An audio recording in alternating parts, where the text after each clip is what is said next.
നമസ്കാരം. പുലബാലായ്മകളെപ്പറ്റി നമ്മൾ പറഞ്ഞു കഴിഞ്ഞു.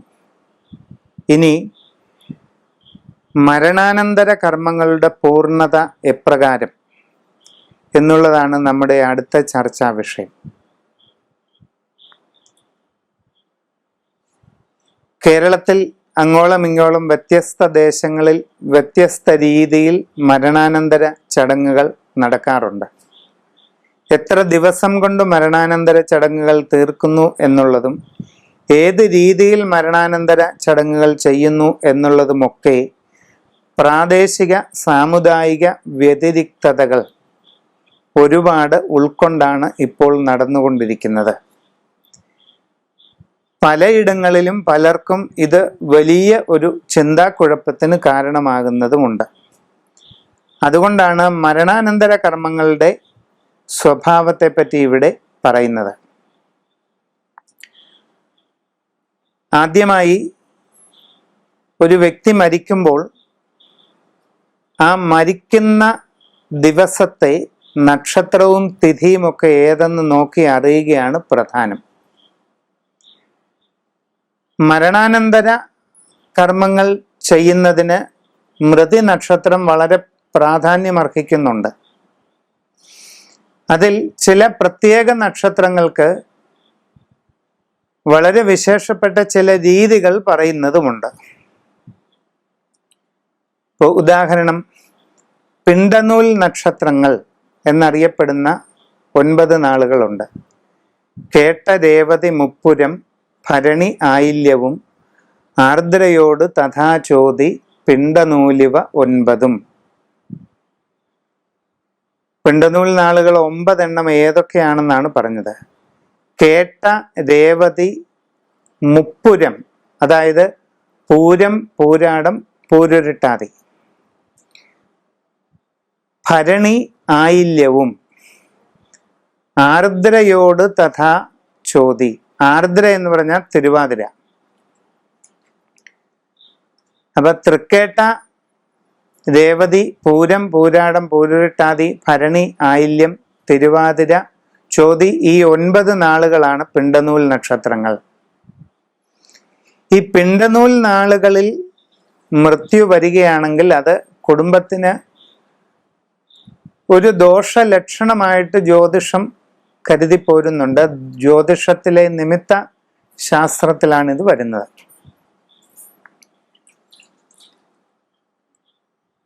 അങ്ങനെ ഈ പിണ്ടനൂൽ നക്ഷത്രങ്ങളിൽ മരിക്കുമ്പോൾ ശവസംസ്കാരത്തിനോടനുബന്ധിച്ച് പിണ്ടനൂൽ സമർപ്പണം എന്നൊരു ചടങ്ങ് നടത്താറുണ്ട്. മരണാനന്തര വ്യക്തിയുടെ ചിത ദഹിപ്പിക്കുന്ന കൂട്ടത്തിൽ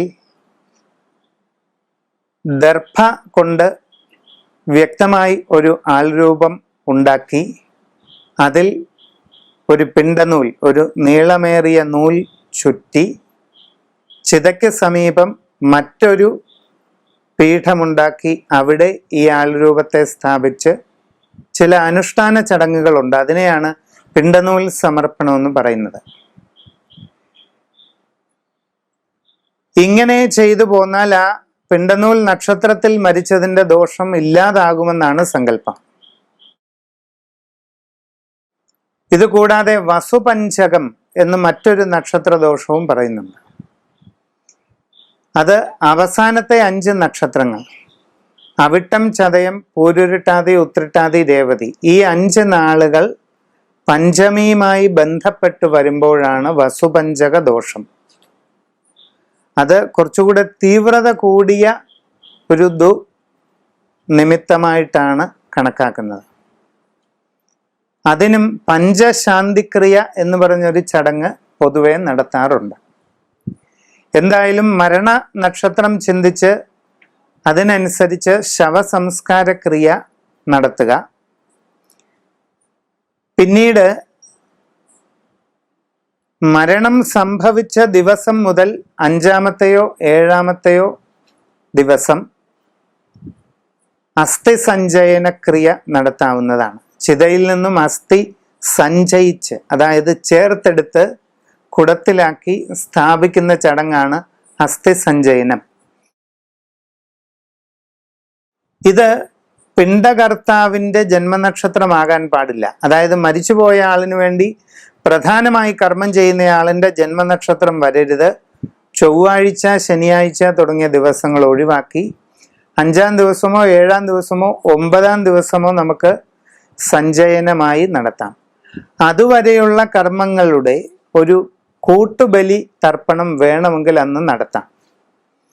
പണ്ട് സഞ്ചയനം വരെയുള്ള കർമ്മങ്ങൾ ഒന്നിച്ച് നടത്തുകയും സഞ്ചയനം മുതൽ 16 ബലി വരെയുള്ള കർമ്മങ്ങൾ പിന്നീട് ഒരുമിച്ച് നടത്തുകയുമാണ് പതിവ്. 1-ാം ദിവസം മുതൽ 16-ാം ദിവസം വരെ നിരന്തരം ബലിയിട്ട് പോകുന്നവരുമുണ്ട്. ഇന്നത്തെ ജീവിതത്തിൻ്റെ പ്രായോഗിക വശങ്ങളിൽ അതിന് ചില ബുദ്ധിമുട്ടുകൾ ഉള്ളത് കൊണ്ട് സഞ്ചയനം വരെയുള്ള കർമ്മങ്ങൾ ഒരുമിച്ച് നടത്തുക, അതിനുശേഷം 10ഉം 11ഉം 12ഉമായിട്ടോ അല്ലെങ്കിൽ 15ഉം 16ഉം 17ഉമായിട്ടോ കർമ്മങ്ങൾ തീർക്കുന്നത് എന്ന് തീരുമാനിച്ചിട്ട് ആ ദിവസങ്ങളിൽ ബലിതർപ്പണങ്ങളെല്ലാം കൂടെ ചേർത്ത് ഒരുമിച്ച് നടത്തുക. ഏതെങ്കിലും കാരണവശാൽ ഈ പിണ്ടനൂൽ സമർപ്പണം എന്ന ചടങ്ങ്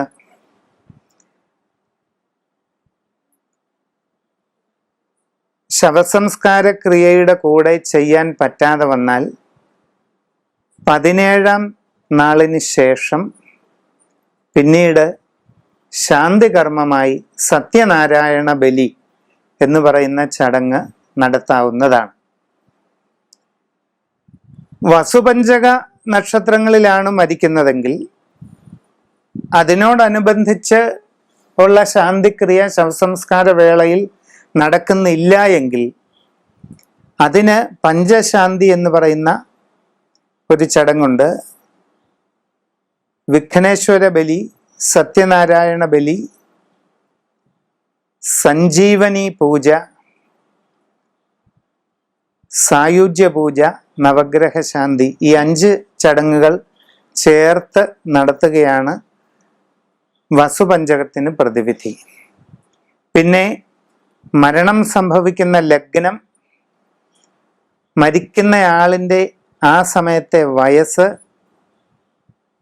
ആവശ്യമുണ്ടെങ്കിൽ ആവശ്യാനുസരണം കുടുംബ ദൈവാധീനം ചിന്തിക്കുക തുടങ്ങിയ ക്രിയകൾക്ക് ശേഷം ഇത്തരം കാര്യങ്ങൾ തീരുമാനിച്ചാലും മതിയാകും. അതും നല്ലത് തന്നെയാണ്. എന്തായാലും മരണാനന്തര കർമ്മങ്ങൾ ഒരു നിശ്ചിത ക്രമത്തിൽ ഇപ്രകാരം ചെയ്തു പോകുന്നതാണ് ഏറ്റവും ഉത്തമം. നമസ്കാരം.